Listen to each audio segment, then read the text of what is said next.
everyone, and welcome to Midday Report. My name's Don Arleth, and let's go ahead and get underway.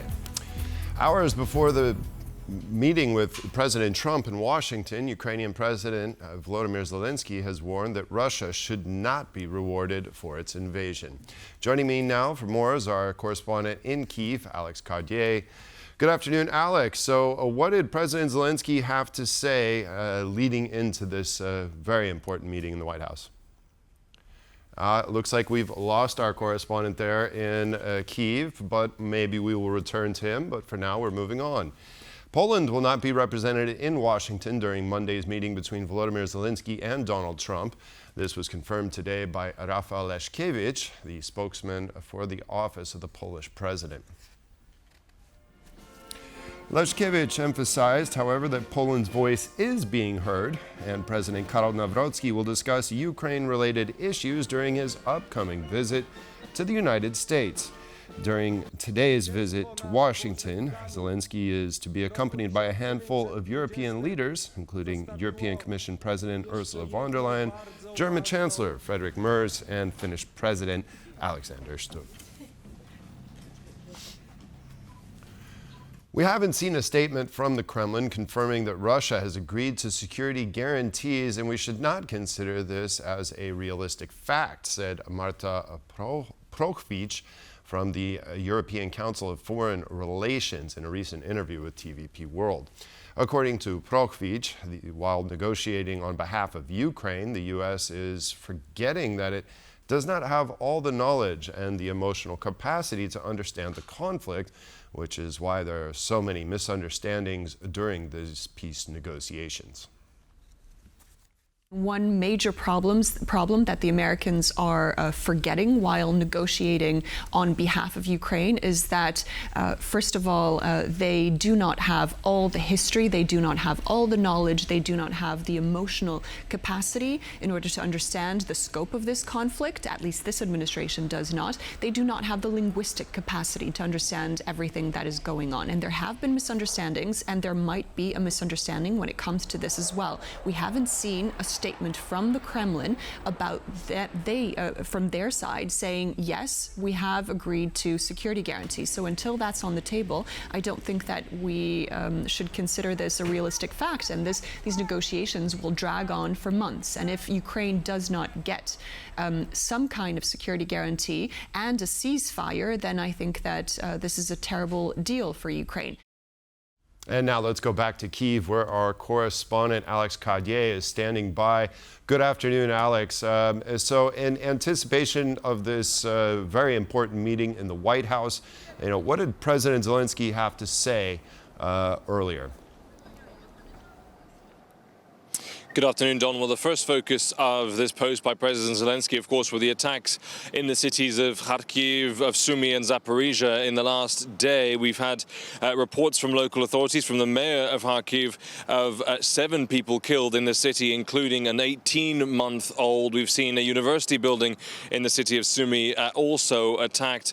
In Zaporizhia, a missile strike injuring 20 people and killing 3. So it seems that despite talking about peace, Russia is continuing its deadly attacks across the country, just as President Zelensky arrives for his meeting with Donald Trump in the White House, backed up, of course, by those European leaders. He said that is precisely why Ukraine is seeking assistance to put an end to these killings. That is why reliable security guarantees for Ukraine are needed, and why Russia should not be rewarded for its participation in the war, a war that must be ended, and it is Moscow that must hear the words stop. That was the message from President Zelensky heading into the White House.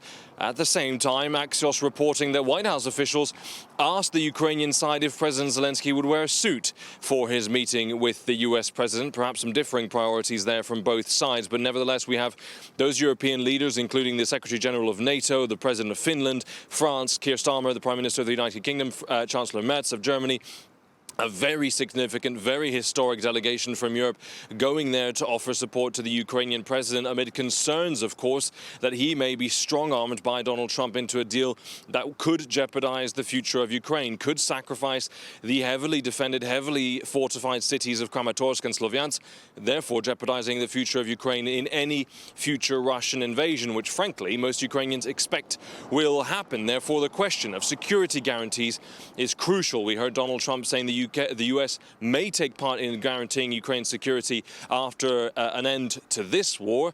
The details not clear. Steve Witkoff, the presidential envoy, saying it would be Article 5-like, so similar to the NATO collective defense commitment.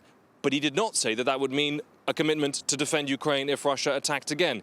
That is what those European leaders are trying to achieve in Washington, D.C., trying to get an understanding of what U.S. security guarantees might look like, what support the Ukrainians might have, if and how they can set up a trilateral meeting with Trump, Putin, Zelensky, and to make sure that Ukraine is not forced into a bad deal. Don? All right, Alex Cartier reporting there from Kyiv. Thanks for that report. Russian attacks on Ukraine continue as just hours remain until the meeting between presidents of the U.S. and Ukraine in Washington. At least 8 people were killed and 35 injured during the past day.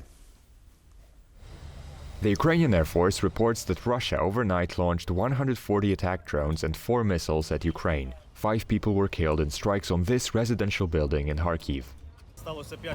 There were 5 strikes on the building. The floors have been destroyed, parts of it have collapsed, and people remain beneath the rubble. Several fires were reported in the Odessa region. The southern province is home to Ukraine's largest port and has faced regular Russian drone and missile attacks. Over in Sumy, a school was reportedly hit by a ballistic missile. I was on duty, sitting where we usually sit, by the glass doors. I heard the glass shatter and looked down, and that was it. The explosion shattered the glass, and I got some cuts. We were the first to arrive here. We saw that insulation was on fire, grabbed a fire extinguisher and put it out. Then we heard cries from another building and helped carry out a person lightly injured by glass. Ukrainian Prime Minister Yulia Sviridenko commented on the attacks, saying Russia continues the killing of Ukrainian civilians because it remains unpunished, and added that only a strong and united response from the civilized world can stop the aggressor. Ukraine has begun serial production of a domestically built 3,000-kilometer range cruise missile named Flamingo. The missile could become crucial to Kyiv's defense strategy.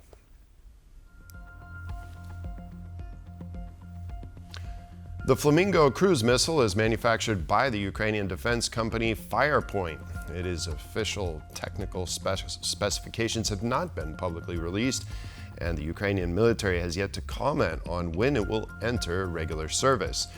Back in November of 2024, President Zelensky announced that Ukraine had produced its first 100 missiles.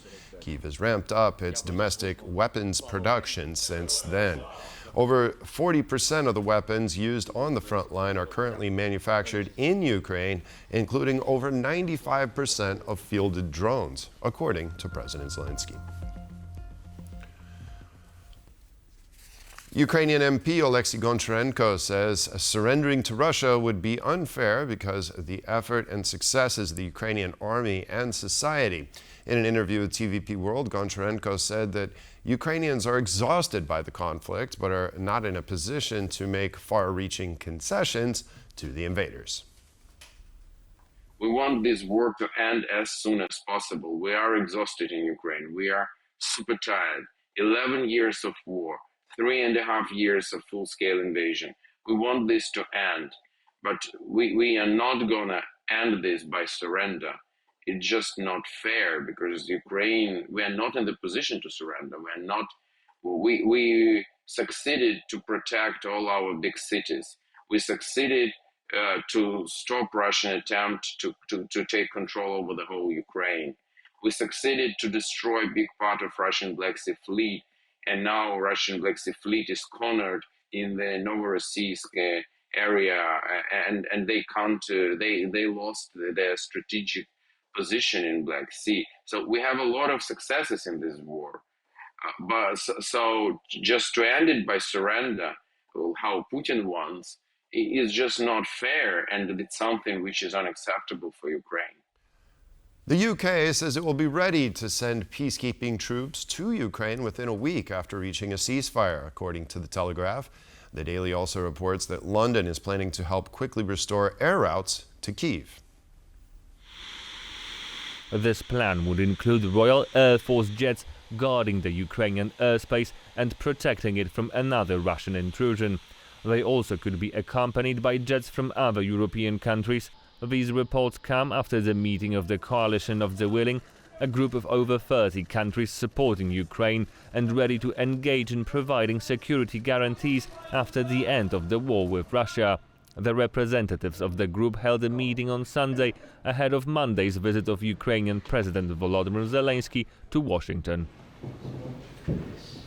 Over the past 3 days, almost 700 people tried to illegally cross the Polish border from Belarus. The Polish border guard says its patrols were attacked by illegal migrants with rocks and other objects. These are just some of the recent thwarted attempts to enter Poland. Polish border guards have been dealing with scenes like this daily since the summer of 2021, when Belarus launched its hybrid operation against Poland. Migrants from the Middle East, Africa, and Asia are aided by Belarusian state security in their attempts to storm into Poland, which is a member of both the European Union and NATO. Over the past Friday, Saturday, and Sunday, the Polish border guard recorded nearly 680 attempts to illegally cross into Poland from Belarus. Some of the illegal migrants acted violently towards the Polish guards, and 11 people are currently being sought by the authorities. I don't think that Russia will do anything, said Ivan Voivoda from the Institute of Human Sciences in Vienna, referring to Moscow's pledge to respond to violent anti-government protests in Serbia. Voivoda joined TVP World to discuss Serbian President Alexander Vučić's balancing act between Serbia's EU aspirations and his administration's Russia-friendly leanings. Russia clearly has other much bigger problems with its full-scale invasion of the sovereign European country of Ukraine.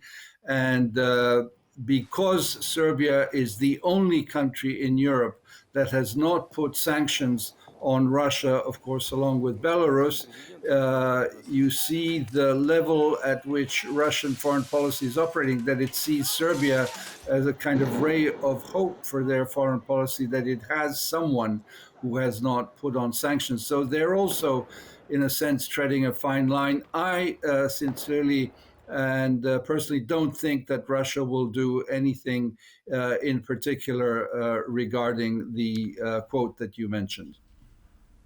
And in Hungary, opposition leader Péter Magyar published an open letter seeking assurances from Russia that it would refrain from interference in Hungarian politics.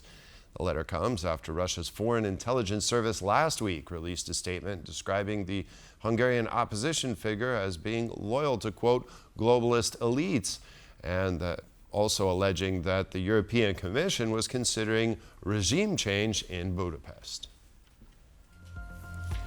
According to Magyar, the statement from the Russian Foreign Intelligence Service shows Moscow is trying to directly intervene to sway voters in Hungary to vote for Viktor Orban, who has refused to send weapons to Ukraine. In the letter, Magyar demanded clear assurances that Russia would refrain from actions that could be deemed as interference in Hungary's domestic politics. This includes disinformation campaigns, cyber operations, and the intimidation of politicians and citizens. Magyar said that Hungary's sovereignty and inviolability of its domestic processes cannot be negotiable, and adherence to these principles is the minimum requirement for any bilateral relationship. Authorities in Budapest say that Hungary has been cut off from Russian oil following a Ukrainian attack on a facility in Russia. Russian crude oil flows to Hungary were halted after Ukraine attacked a transformer station of the pipeline leading to Hungary, Foreign Minister Péter Szijjártó said in a Facebook post on Monday. Szijjártó said that he's talked to Russian Deputy Energy Minister Pavel Sorokin, who has informed him that experts were working to restore the transformer station, but it was unclear when deliveries would resume. The Ukrainian foreign minister commented on the issue, saying that Hungary has made every effort to maintain its reliance on Russian oil. And that concludes this edition of Midday Report. Thanks for watching, and stay with us here on TVP World for more.